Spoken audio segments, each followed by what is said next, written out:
How you guys doing? Whoa, that's terrible. How you doing? All right, thank you. I just reached into my pocket. I'm going to take a very complex topic, and I'm going to talk to you about it because most Americans don't know this, and you should know this, because this will allow you to keep more of your hard-earned labor so that you can put more into the Make-A-Wish Foundation. Everybody, do you know what this is that I'm holding in my hand? That's $1, okay? It's a very powerful tool, and most Americans don't know it. This right here, first I'll start with, I went on a journey to find out why the rich get richer and the poor get poorer. I went on the journey to find out where the power in the United States of America around the world exists. It's not in a president, it's not in a Congress, it's not in Senate, it's right here. This here has been a weapon of mass destruction around the world for decades, and I'm going to explain to you how. But first, I'm going to tell you how to save yourself your wealth. Not your nominal value, not the $1, the 20, or the 100, but the purchasing power. So, anybody ever heard of the Federal Reserve? If you look at the top of your dollar, it says the Federal Reserve note. Every time one of these is printed, and when they print it, they actually print it, and they give it to us. This is an instrument of debt, not wealth. And how do I say that? Because when they print this dollar, they print it over and over and over. Since 2012, they've printed $4.4 trillion to help the United States of America pay its bills. And every time they printed a dollar, you lost wealth and didn't know it. They print it. They give it to the wealthy. And the wealthy get it before it circulates into the economy. So they purchase things that we purchase for a much cheaper price because the purchasing power of this dollar is much more at that moment. But when it circulates with us and they put this in the economy, you're losing your wealth every time. How many of you know that? How many of you understand that? So when I talk about the power of money, I talk about this a lot. This has been one of my passions in life in the last few years of my life because I just wanted to figure it out. I wanted to figure out why is there so much separation from us from myself, a lot of other people, than the people on top. And it's this.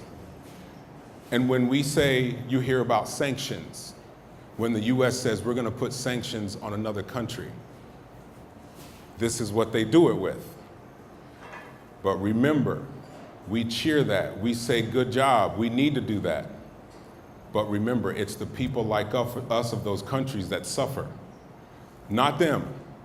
So remember, when you reach in your pocket, the way you can preserve your wealth, how many of you have ever bought a piece of silver or gold in your life? Have you? Okay, good. So we have some people that understand. Have you ever bought a silver bar or a gold bar or a silver coin or a silver coin? Anybody? Okay, good. So you get it. So what I'm saying, the basic point I'm trying to get across to you is understanding that this right here is a very powerful tool. And if you want to be able to give more and do more and save for your family, save for the next generation, I advise you to understand more of how this economy really works and the power of the dollar. And when I say buy silver and buy gold. So how many of you know the value that this purchasing power holds? As of today, this dollar is worth 4 cents. And so the wealthy know purchasing power. We know nominal value, which is $1, which is $20, which is $100. But if you go look at the chart of the dollar today, the dollar is worth 4 cents.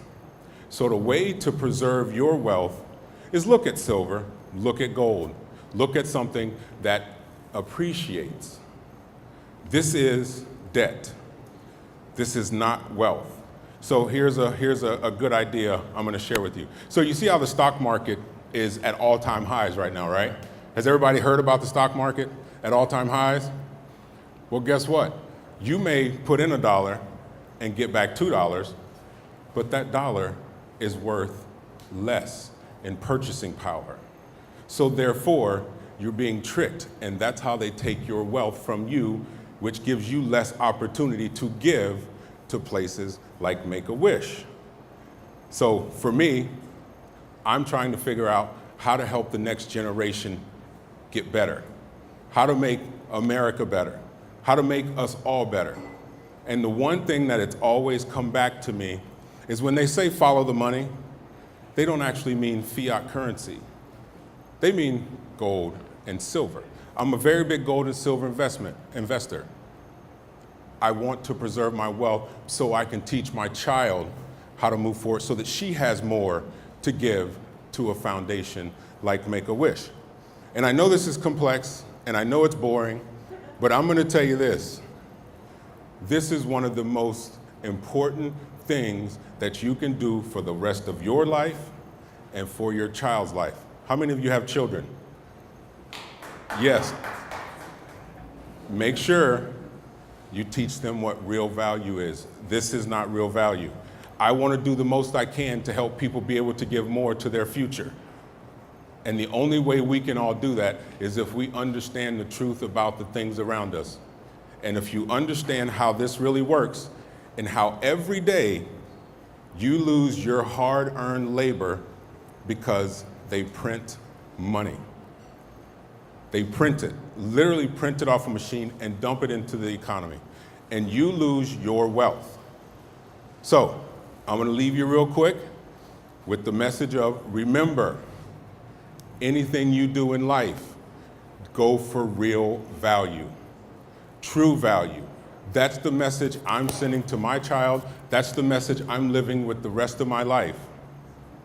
Everything you do from here is give value to the future. And that's what Make-A-Wish is. That's what Make-A-Wish is for. And hearing the doctor speak and talking about how being able to give more actually helped children survive more. It's getting an experience that actually made them healthy. He told me, I think it was the president said that 80% of the kids live. So we need to start pushing value. Value of what is going to give the next generation the best opportunity to succeed. And the way to do that today and creating value is for the children of Make-A-Wish Foundation. And like Roy said, there was 500 kids that didn't get the opportunity to get their wish. Well, the more value that you create for yourself, the more wealth that you create for yourself, the more you can give, and we will not have to deal with 500 children not getting their wish. So I hope you, and if you have a 401k, if you have a Roth IRA, I am not a financial advisor. I just went on a journey to learn how to create more value for my family and for my kids, and Make-A-Wish is one of those things I can create value for. Learn how this works so that you can keep more of your money, so that you can give more money to great causes. That's why I wanted to talk about this, and when I said it to Julie, she was like, okay, that's interesting. That's an interesting topic, and a lot of people are confused about it. But I'm giving you something that I think it's worth looking into. It's worth understanding how to bring more value to your family. You know, when you talk to the wealthy that keep the money, that's able to give more, when you ask them, how did you pass your wealth to the next generation? Gold, silver, art, and land. I didn't know that. I knew real estate, yeah, that's definitely a good one, but I didn't know the wealthy knew something that we all didn't know. I thought it was just work hard and go get your money. That's not it. It's how do you actually preserve your wealth so you can give more to the future. And that's what this is all about. That's what Make-A-Wish is all about. So I hope if you have a 401k, you're in the stock market, and you understand how this thing actually works. It steals your wealth. It is an instrument of debt. Every time one is printed, they print it and they add interest. But you can never pay the interest off because they don't create the money to pay the interest. So it's eternal debt for you, my child, and your grandchildren. 20 trillion in debt. because we as Americans haven't understood what real value is, how to save our money so that we can use it for organizations like Make-A-Wish and send it down generation to generation and create generational wealth so we don't have 500 children that don't get a wish. Simple, but complex. But I hope it helps you understand how to create more for you, your family, and the Make-A-Wish Foundation. Thank you.